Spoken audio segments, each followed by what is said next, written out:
Hi guys! Welcome sa aking YouTube channel. Gagawa tayo ngayon ng organza clip ribbon. So, kailangan natin ng organza ribbon. At kailangan natin ng lighter. Kailangan din natin ng alligator clip. And scissors. And of course, flower cup, glass ring, some grindstone. At kailangan ng 1 to 2 hanggang 2 yan ha guys, nakita nyo. And kailangan nating sunugin ng lighter yung bantang tulay para hindi siya masira. At ako nakikita nyo dyan, gumawa ko ng triangle at kailangan guys yan. Sundin nyo ng step by step niyan at nakikita nyo naman diba guys, kailangan pantay siya. Ayan, pantay. Sinuhat ko talaga siya ng bonggang-bongga. Ayan, pagkatapos niyan, ayan, kapag nakita mo na at pantay siya, ayan, gawa ka na, sundin mo lang tong step na to. Madali lang tong gawin guys. Ayan, medyo madulas nga lang siya kasi organza siya, no? Pero maganda yung resulta niya guys. Promise, magugustuhan niyo yan. And then, ayan ko nang itay nyo, tinupi ko na. Pagtupi ko, itutupi ko ulit para makabuo ko ng triangle. Ayan, pagkatapos niyan, ibubuka ko naman siya. Ayan, kung makikita nyo, ibubuka ko ulit. At gagawa ko, yan, kung nakikita mo yan, ililipat ko na naman siya ulit sa kabila. Ayan, para makagawa tayo ng another triangle. So, ganyan lang. Sundin mo na yung step by step na yan, yung process na yan. Kapag ka nakuha mo yan, ayan, good luck sa'yo. Medyo matulas lang siya, pero kaya mo yan. Ako nga, naggawa ko, ikaw pa kaya. Kaya natin yan. Lalo na sa mga mothers, home-based dyan, gusto ng mga small business. Ayan, ito, para sa atin to guys, na nasa bahay lang tayo, pwede tayong kumita. O, diba? Pwede natin itong gawing business at pwede tayong kumita dito at medyo may extra na tayo. O yan, diba? So, ayan, kung nakikita mo, ayan, so gagawa lang tayo ng parang mga triangle lang dyan. Ayan, sundin mo lang step by step na to. At kung hindi mo naiintindihan tong video na to, mag-comment ka dyan sa baba. At kung bago ka pa lang sa akin video, huwag mo kalimutang mag-like, share, and subscribe na rin kung bago ka. At kung ikaw naman ay matagal na nanonood na aking video, huwag mo kalimutang mag-comment dyan. Yung may pinakamagandang comment, ayan, may prize kayo sa akin. Eh, kung nakikita nyo, binibilang ko siya, diba? So, kailangan ko dyan ng 8 pieces na ganon. Pwede mong gawing 10, pwede kung depende sa'yo. Kasi ako hanggang 8 lang. Kasi medyo madulas na siya at medyo nahihirapan na ako pagka medyo makapal-kapal na siya. Kaya 8 lang din. And maliit lang naman yung ginagawa kong clip. For the babies lang naman to. Mga 6 years old pababa or 8 years old. Depende, no? Yan, 8 years old, pwede to. Pero kung malaki na, medyo hindi na sa mga ano lang tayo. Kung nakikita nyo, yung binipidang ko, no? So, dapat 8 na ganyan, ha? 8. So, depende. Gusto man 10. Bahala ka. Nasa iyo yan. Basta ako kasi 8 yung gusto ko. And then, and continue na lang, ay ako nakikita nyo, ayan. Kaya guys, huwag nyo kalilimutan po na i-share at i-like kung aking video, ayan. Or kung gusto niyo naman, pwede niyo ako share sa ibang platform itong video na to. Yan, super appreciated much to. Thank you sa mga nanonood ng mga videos ko guys. Please, huwag nyo skip yung ads ko. Ayan, alam niyo mad, kanta kumikita. Ayan, so ayan, kung binibilang ko per ano, o yan, diba? O yan, tapos siyempre gagamit ako ng clip dyan, alligator clip, ayan, kasi medyo madulas talaga yung organza na yan guys, medyo mahirap siya kasi maliit, pero kung malapat-lapad to, tsaka malaki-laki, okay sana siya. Kaya lang kasi maliit lang yung prefer ko, kaya medyo nahirapan ako. So, ayan, inibit ko siya ng alligator clip and ikakat ko siya. And, of course, sunugin mo yung bandang dulo para hindi masira yung organza mo. Kasi, ayan madali siyang masira kaya sinusunog yan. Ayan, after nyan, ayan, so tatahiin ko yung dulo. Kailangan natin dyan ng karayom at sinulit. So, ayan, isa-isahin ko siya. Tutusukin ko siya ng isa-isa na shoot. Ayan, kung makikita nyo. And dapat guys, pantay-pantay ha. Hindi pwedeng may sarili kang ha. Dapat pantay-pantay siya para hindi ka mahirapan mamaya. Ayan. Kasi mamaya, pagka natahi mo na yan, syempre tatahiin mo siya. Ayan, pag natahi mo, gugupitin mo yung dulo. Kaya dapat hindi ka doon sa pinakadulong dulo. Dapat medyo may space ka. Ayan. Ayan. Ayan, ganyan ang tsura niya. So, yan, tatahiin mo siya. Dapat magkakadikit siya at saka dapat hindi dikit na dikit sa dulo kasi magugupitan natin yan. So, yan. Ayan. So, yeah, pag natahi mo na, there you go. Ganyan ang itsura niya. So, ayan. Ibubuan mo lang siya. Ayan. Para maging 8 pieces. 8 yan ha, guys. 8 all in all. And then, after niya, yan, nakagawa na ako ng dalawa. Bilis, no? Ayan. So, dalawa siya. Pagkatapos niyang gugupitin mo na siya, ayan. Bakit kailangan siya gupitin? Kasi pagdudugtungin natin yan. Kaya kailangan siyang gupitin. Ayan. Ayan. So, yan. Ginupit ko na pareho. Yan. Ganyan yung itsura niya. Pagkatapos. Yan. Ayan. And then, yun, susunugin natin siya. Ayan. Para hindi siya masira. Ayan. Kung nakikita nyo, panay ako bilang. Kung sure gabang 8 siya. And then, after yan, titikit natin siya ng ganyan. Yan. Kaya kailangan gupitin. And kailangan natin ng glue gun. Ayan. So, kailangan natin maglagay ng glue gun dyan sa alligator clip at ilalagay natin siya. At kailangan natin ng papel, guys. Ayan. Kasi dumidikit siya. Nahirapan na kung tanggalin yung kaya nilagyan ko ng papel. Ayan.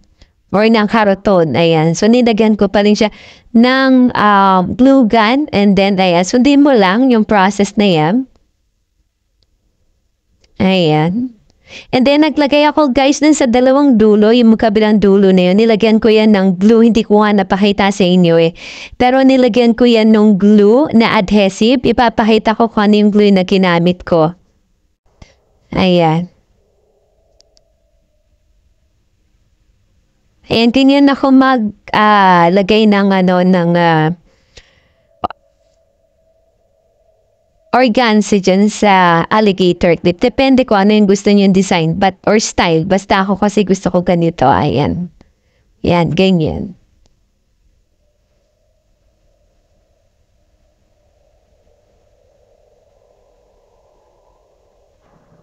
Sakto to guys, pwede natin ipanregalo sa mga babies, inaanak, mga bata, diba? So, lalo na yung mga batang estudyante na gustong pumasok sa mga kinder. Nako, ang ganda nito guys. Pwede natin ipang business to, yung mga home-based mom dyan. Ayan, pwede natin itong gawing extra, diba? Ayan, so, yan, kinupit ko na. Medyo tansyado ko na to guys. Lagi ko ba naman ginagawa to, no? Pero, tansyado ko na kasi yung pagkatbala na kayo. Ayan. Kaya kung nakikita nyo guys, ayan, sakto lang siya dun sa dulo. Ayan.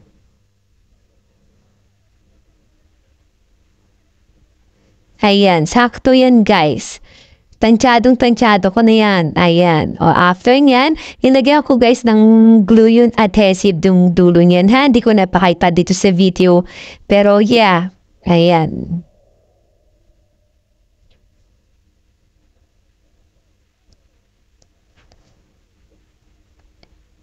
And then kapag tapos na, ayan, kailangan natin ng another organza na merong haba na 57 ata to. Ayan, 57 nga. Ayan, kakailanganin natin yan.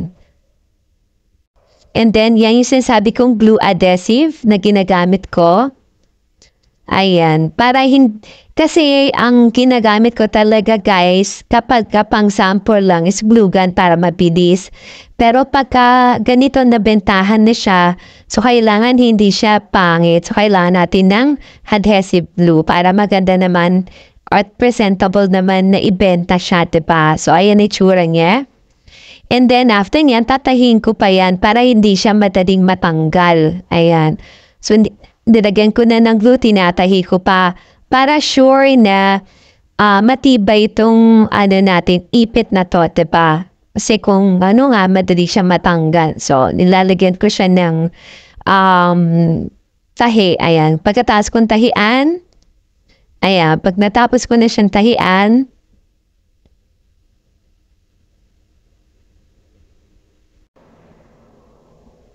ayan, so ito na yung another organza na gagamitin ko siya pang tali dyan sa gitna. Ayan.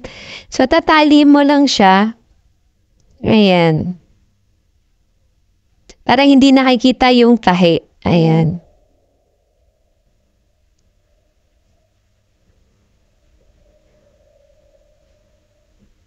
Para hindi nakikita yung tahi, kaya lagyan. So, ganyan yung tali ko. Ayan, higpitan nyo lang. Ayan, kapag nahigpitan nyo na, ayan na. So, yun, yung dulo na yan, ayan, tinatahi ko rin siya para maging pabilog siya, no? So, ayan. So, tatayin ko siya doon sa dulo para magdikit siya, guys, at magbuha siyang bilog. Ayan.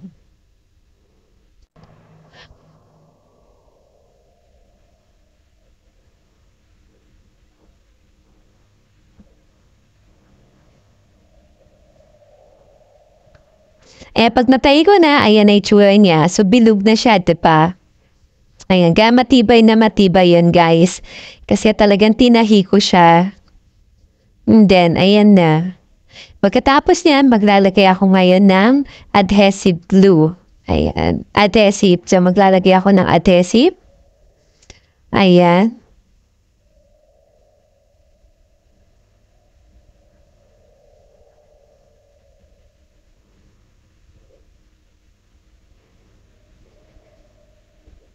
Ayan, ididikit ko na siya.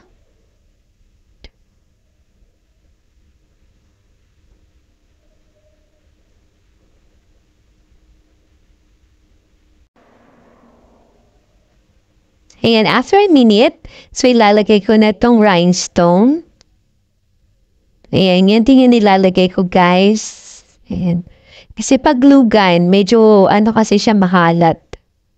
So, kaya ito yung ginagamit ko pang lagay ng glue para, yung adhesive niya para madinis.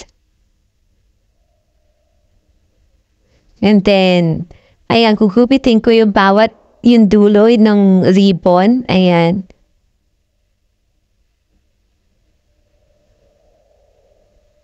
Ayan, kaya kung nagustuhan mo yung video ko, guys, huwag makalimutang i-like, share, and comment. And subscribe na rin sa aking YouTube channel. Ayan, maraming salamat. At kung na-enjoy mo to, ayan, thank you so much, guys, sa lahat pa ng mga nanood na aking mga videos. Super appreciated. At sa mga hindi po nag-skip ng ads ko, thank you so much. And God bless you all. Enjoy watching!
Thanks for watching.